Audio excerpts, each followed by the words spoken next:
Нас никто не слушал. Here's the 6 super weapons Putin unveiled during fiery address.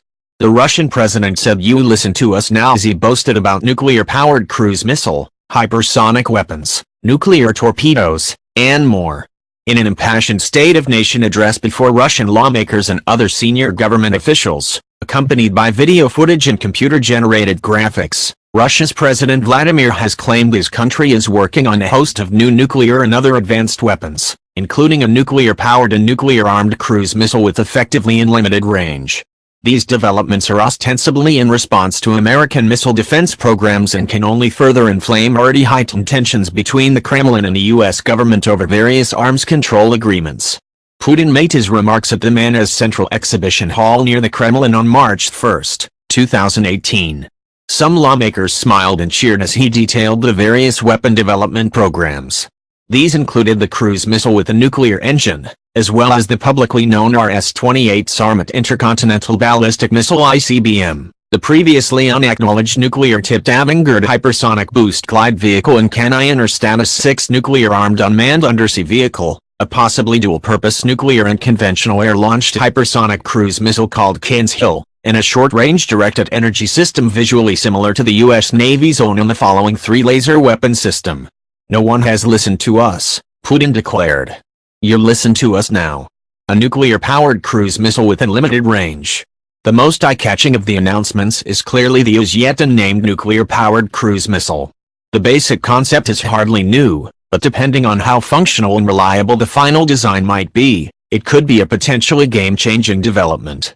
Though we don't know how the Russians plan to configure this missile, in the 1960s, the U.S. Air Force explored a similar idea with the Supersonic Low-Altitude Missile, or SLAM. This weapon employed a nuclear-powered ramjet along with conventional rocket boosters to kickstart the system. Once at the appropriate speed, the engine would blow out over the reactor, which could have enough fuel to operate for weeks or months on end, and then force it out of an exhaust nozzle to produce thrust. In theory, this system allows for almost unlimited range.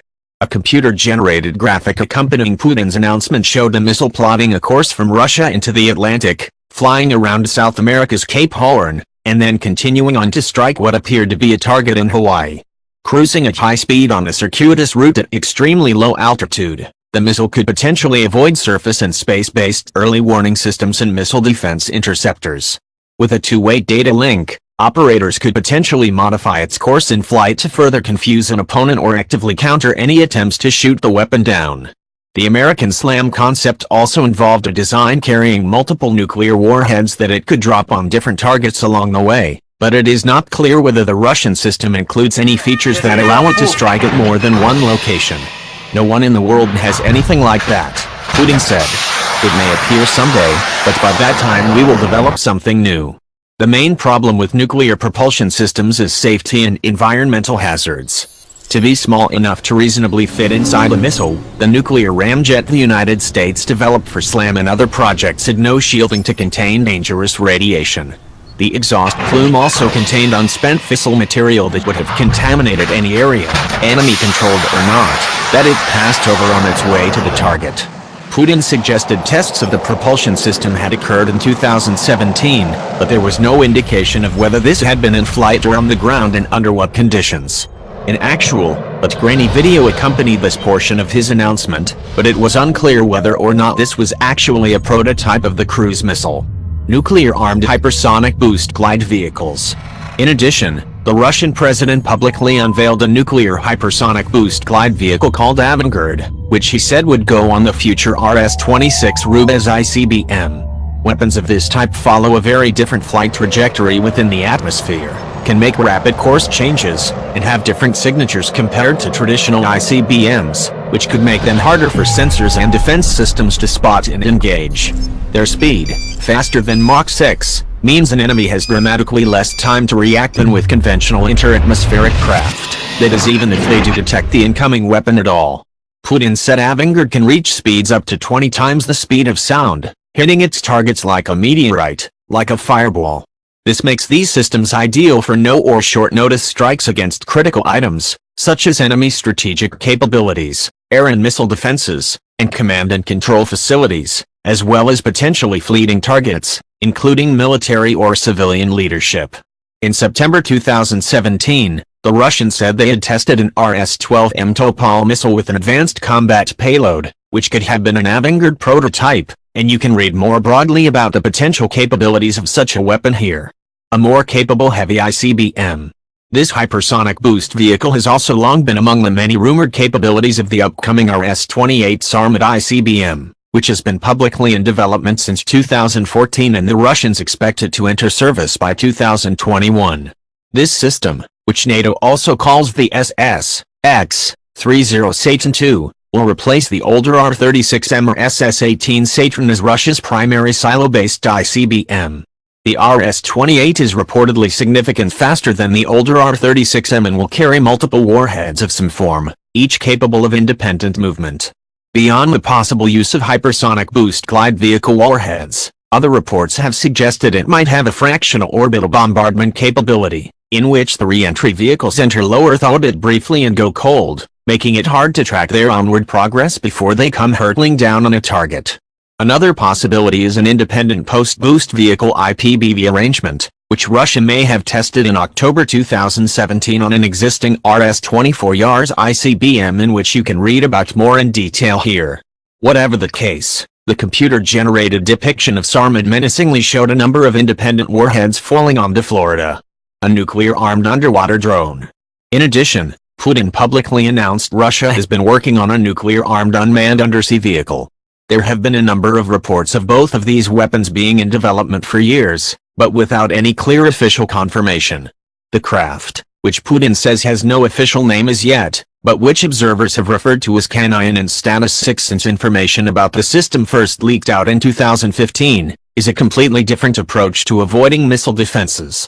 Launched from a submarine well offshore, the underwater drone then makes its ways to the target area, avoiding any sensor networks or other defenses, before detonating its reportedly dirty warhead, causing significant immediate damage and lasting contamination.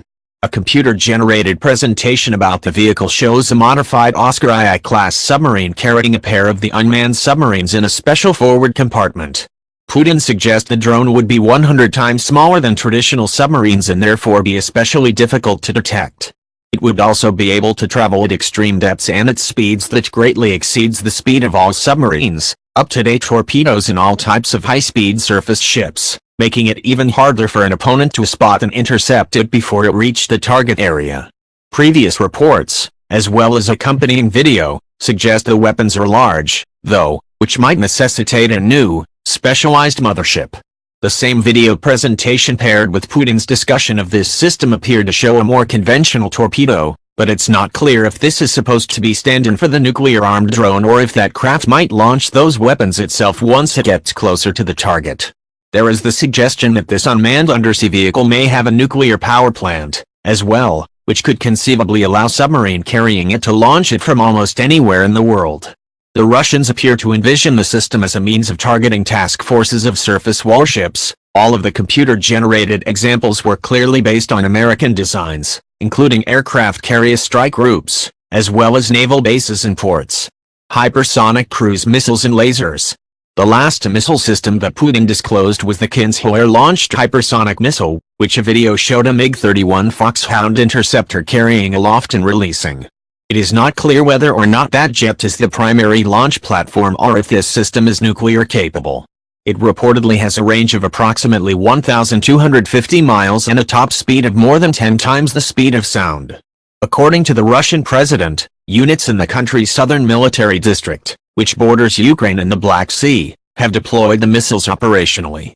Russia had previously claimed it was working on a hypersonic anti-ship missile called Zircon, and computer-generated graphics during Putin's speech showed Kinzhal attacking surface warships, though it also reportedly is a land attack capability. It's unclear how the two weapons might be related, if at all, but Kinzhal could simply be an air-launched derivative of the sea-launched Zircon. In general, these types of weapons typically use a rocket motor to kickstart an air-breathing engine of some kind to push them to at least Mach 6. Making them harder for existing land and space-based sensors to spot. Already capable of potentially making rapid course corrections and otherwise flying erratically, The weapon's speed could make it very difficult for most existing surface and airborne radars to track in order to cue an interceptor or other close-in defense system. As with the hypersonic boost glide vehicles, this means these missiles could be a game-changing capability, giving Russian jets the ability to launch no or short-notice strikes at long distance against enemy ships or land-based targets. In what appears to be its primary role, it would be a major threat to American aircraft carriers or other warships, which do not have any defenses against such a weapon at present. And again, this capability would be perfect for hitting time-sensitive targets, letting the Kremlin shrinking the time it takes to turn actionable intelligence into an actual response and strike its opponents before they can move to another, possibly less vulnerable location.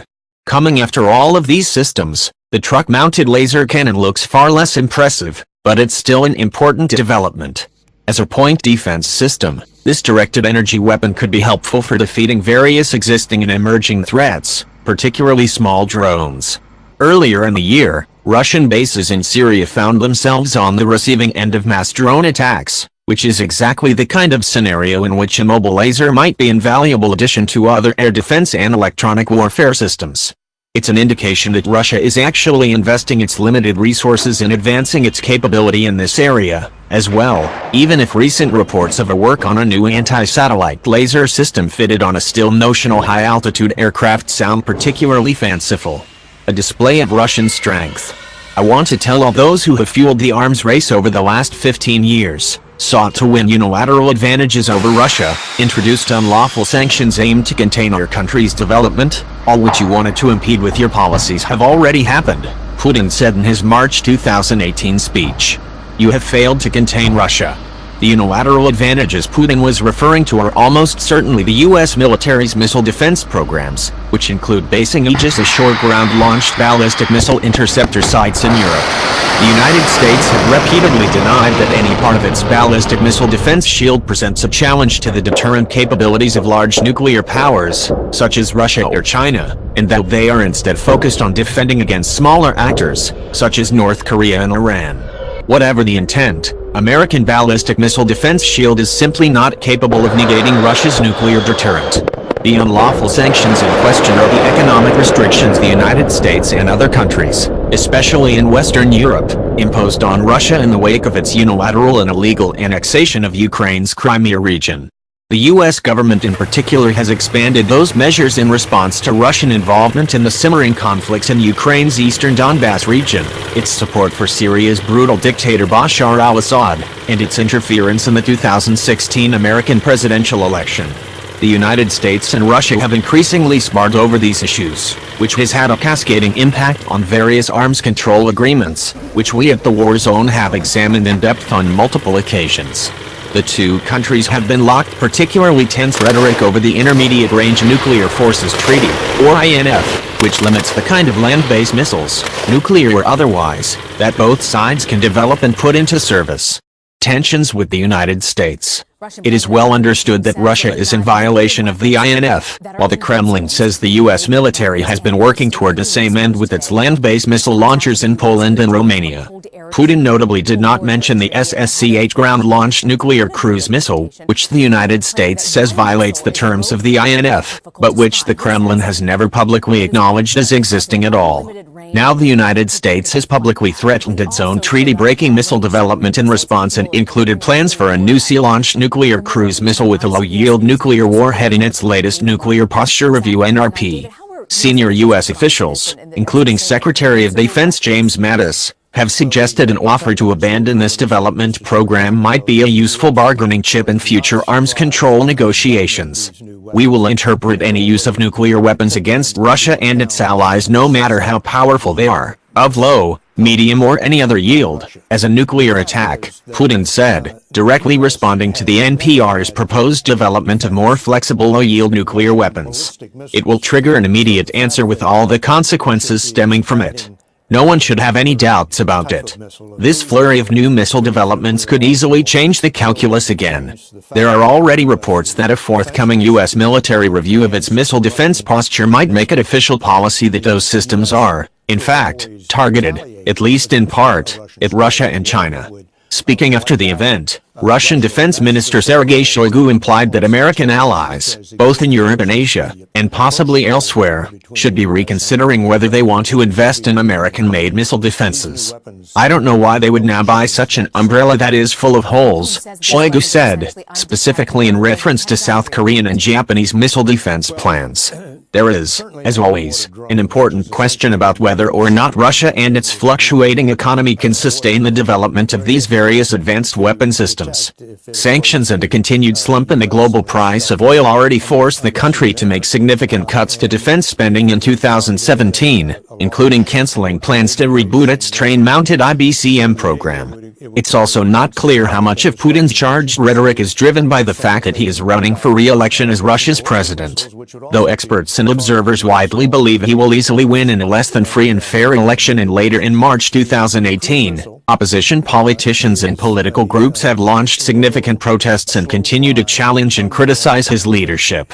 You will have to assess the new reality and become convinced that what I was said today isn't a bluff, Putin noted. It's not a bluff, you trust me. It remains to be seen just how far Russia proceeds with the various projects, especially the nuclear-powered cruise missile. It's reasonable to be skeptical that Russia has the resources to follow through with its plans, but even if only one or two of these systems come to fruition, they could be immensely destabilizing. If nothing else, the announcements are another worrying indicator of Russia's increasingly assertive foreign policy and growing tensions between the Kremlin and the U.S. government.